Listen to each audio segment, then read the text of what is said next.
Hi guys, so today I got a call, emergency call actually, about a leak in the valve.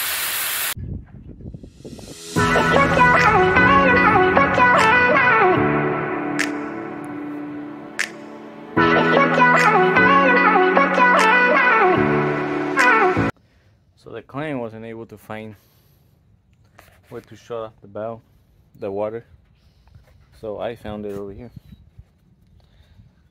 Goes down to the ground and out that way. So I found the problem here.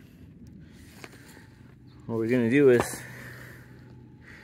remove this, cut it here on the top two, and just put two couplings and put it back in, and that's it.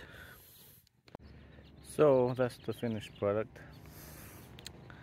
Just put two couplings, new couplings, connect it back up, and you're good.